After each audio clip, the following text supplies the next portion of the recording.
बच्चों, कैसे हैं आप सभी? मैं आशा करती हूँ आप सभी लोग स्वस्थ और प्रसन्न होंगे।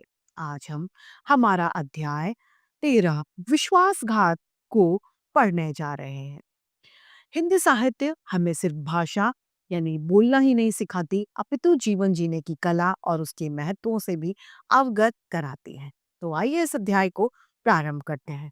ये है अध्याय संख्या 13, विश्वासघात।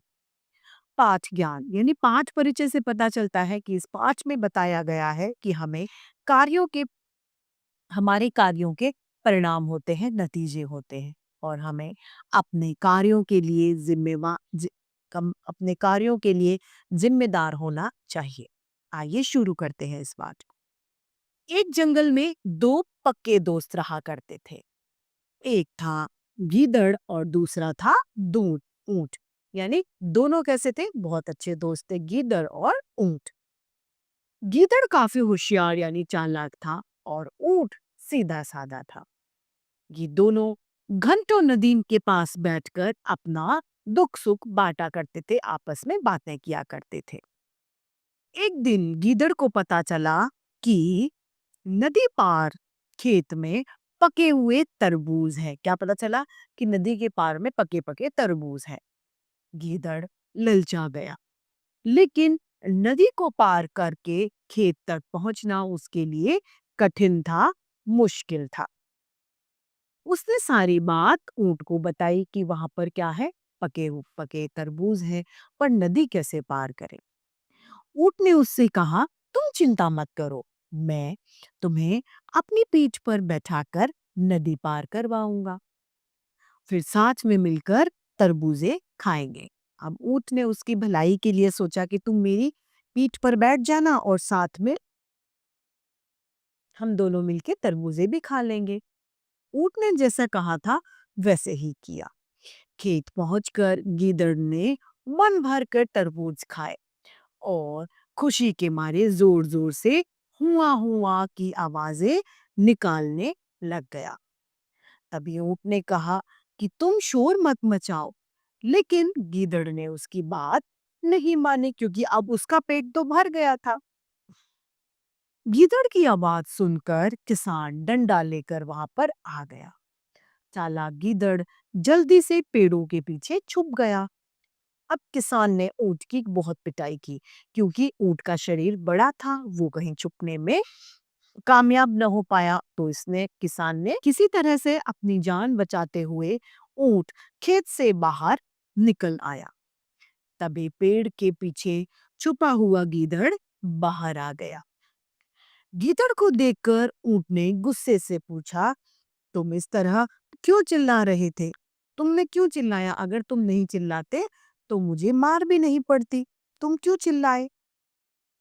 गीदड़ ने कहा कि मुझे खाने के बाद चिल्लाने की आदत है, तभी मेरा खाना पचता है, वरना मेरा खाना पचता नहीं है। इस जवाब को सुनकर ऊंट को और गुस्सा आ गया। फिर भी वह चुपचाप नदी की ओर बढ़ने लग गया। उसने गीदड़ से कुछ नहीं बोला, वो चुपचाप चला। नदी के पास पहुंचकर उसने अपनी पीठ पर गीदड़ को बैठा लिया। नदी के बीच में पहुंचकर ऊंट ने नदी में डुबकी लगानी शुरू कर दी। अब वो पानी में डूबने लग गया बार बार। गीदड़ डर गया और कहने लगा, ये क्या कर रहे हो तुम?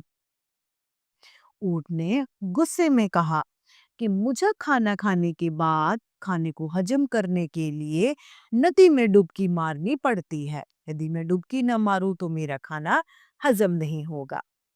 गीदड़ को समझ आ गया कि ऊंट उसके किए का बदला ले रहा है। जो गलत काम उसने ऊंट के साथ किया, वही उसका बदला अब गीदड़ से ऊंट ले रहा है।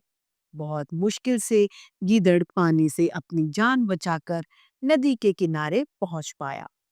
उस दिन से गीदड़ ने कभी भी ऊंट को परेशान करने की हिम्मत नहीं करी। तो इस कहानी से हमें शिक्षा मिलती है कि हमें कभी किसी के साथ चालाकी नहीं करनी चाहिए। जो जैसा है हमें उसके साथ में वैसा ही व्यवहार करना चाहिए। तो इसी सीख के साथ हमारा ये अध्याय आज ही समाप्त होता है।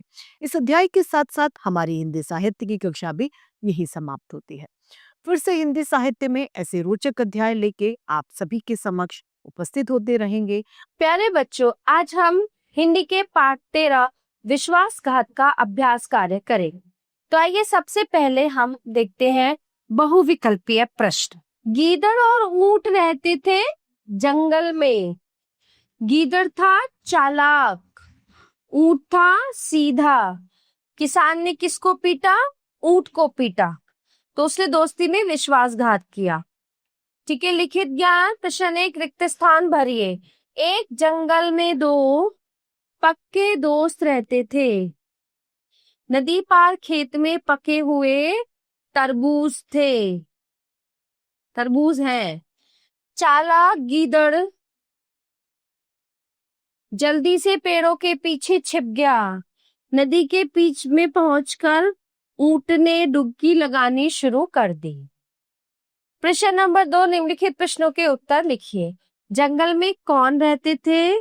दो पक्के दोस्त। ऊंट और गीदड़। ऊंट और गीदड़। प्रश्न नंबर 2, अगला प्रश्न है, ऊंट और गीदड़ कहाँ बैठकर अपना सुख दुख बांटते थे? नदी के किनारे।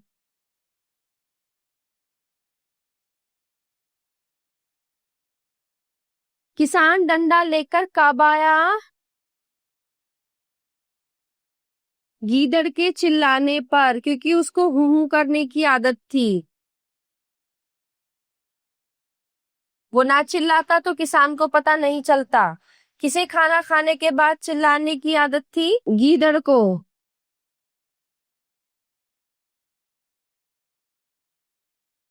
प्यारे बच्चे, इस पाठ का अभ्यास कार्य यहीं पे समाप्त होता है।